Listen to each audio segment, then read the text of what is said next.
SBI credit card புதிய விதிகள். நீங்கள் தெரிந்து கொள்ள வேண்டியவை. வணக்கம் நண்பர்களே, சேனலுக்கு உங்களை வரவேற்கிறோம். நாங்கள் தொடங்குவதற்கு முன், நீங்கள் எஸ்பிஐ கிரெடிட் கார்டை பெறுவது பற்றி யோசித்தால், வீடியோ விளக்கத்தில் உள்ள சிறப்பு கூப்பன் இணைப்பை பயன்படுத்துவதை உறுதி செய்து கொள்ளுங்கள். இது இப்போது கிடைக்கும் சிறந்த டீல்கள் மற்றும் சலுகைகளை பெற உதவும். இப்போது எஸ்பிஐ கிரெடிட் கார்டுகளுக்கான புதிய விதிகளைப் பற்றி பேசலாம். சில பெரிய மாற்றங்கள் செய்யப்பட்டுள்ளன. மேலும் கூடுதல் கட்டணங்களை தவிர்க்கவும் உங்கள் கார்டை அதிகம் பயன்படுத்தவும் அவற்றைப் பற்றி நீங்கள் தெரிந்து கொள்ள வேண்டும். 1. பெரிய பயன்பாட்டு பில் கொடுப்பனவுகளுக்கான கூடுதல் கட்டணங்கள். மின்சாரம், தண்ணீர் அல்லது எரிவாயு பில்களை செலுத்த உங்கள் எஸ்பிஐ கிரெடிட் கார்டை பயன்படுத்தினால், உங்கள் மொத்த பில் ஒரு மாதத்தில் 50,000 ரூபாய்க்கும் அதிகமாக இருந்தால், எஸ்பிஐ உங்களிடம் ஒரு விழுக்காடு கூடுதலாக வசூலிக்கும். உங்கள் பில் 50,000 ரூபாய்க்கும் குறைவாக இருந்தால், கூடுதல் கட்டணம் இல்லை. 2. டிஜிட்டல் கேமிங்கிற்கு இனி வெகுமதி புள்ளிகள் இல்லை. ஆன்லைன் கேம்களுக்கு பணம் செலுத்த உங்கள் எஸ்பிஐ கிரெடிட் கார்டை பயன்படுத்தினால், இனி வெகுமதி புள்ளிகளை பெற மாட்டீர்கள். இந்த விதி டிசம்பர் 1, 2024 முதல் தொடங்கியது.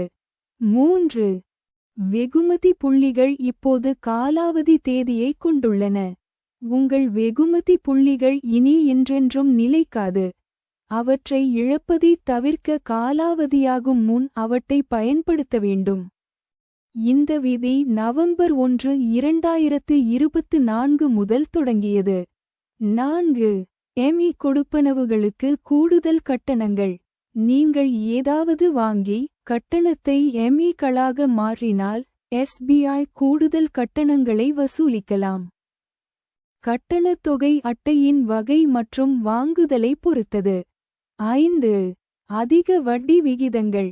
உங்கள் முழு கிரெடிட் கார்டு பில்லையும் சரியான நேரத்தில் செலுத்தவில்லை என்றால், எஸ்பிஐ இப்போது அதிக வட்டி வசூலிக்கும். புதிய நிதி கட்டணம் மாதத்திற்கு 3.75 விழுக்காடு, சௌரியா கார்டு போன்ற பாதுகாப்பு கிரெடிட் கார்டுகளைத் தவிர. இந்த விதி நவம்பர் 1, 2024 முதல் தொடங்கியது. 6. Club Vistara SBI credit card போய்விட்டது.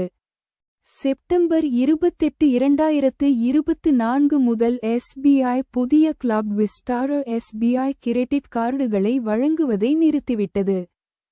உங்களிடம் ஏற்கனவே இந்த அட்டை இருந்தால், நீங்கள் அதை பயன்படுத்தலாம்.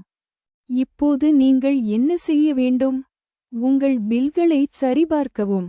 கூடுதல் கட்டணங்களை தவிர்க்க விரும்பினால், உங்கள் பயன்பாட்டு கட்டணங்கள் 50,000 ரூபாய்க்குக் குறைவாக இருப்பதை உறுதிப்படுத்திக் கொள்ளுங்கள். உங்கள் வெகுமதி புள்ளிகளை அவை காலாவதியாகும் முன் பயன்படுத்தவும். எம்இ வாங்குதல்களில் கவனமாக இருங்கள், ஏனெனில் அவற்றில் கூடுதல் கட்டணங்கள் இருக்கலாம். அதிக வட்டி கட்டணங்களைத் தவிர்க்க உங்கள் பில்களை சரியான நேரத்தில் செலுத்துங்கள். எஸ்பிஐ கிரெடிட் கார்டுக்கு விண்ணப்பிக்க நீங்கள் திட்டமிட்டால், கிடைக்கக்கூடிய சிறந்த சலுகைகளுக்கு வீடியோ விளக்கத்தில் உள்ள கூப்பன் இணைப்பை பயன்படுத்த மறக்காதீர்கள். உங்கள் பணத்தை புத்திசாலித்தனமாக பயன்படுத்துங்கள் மற்றும் தேவையற்ற கட்டணங்களை தவிர்க்கவும்.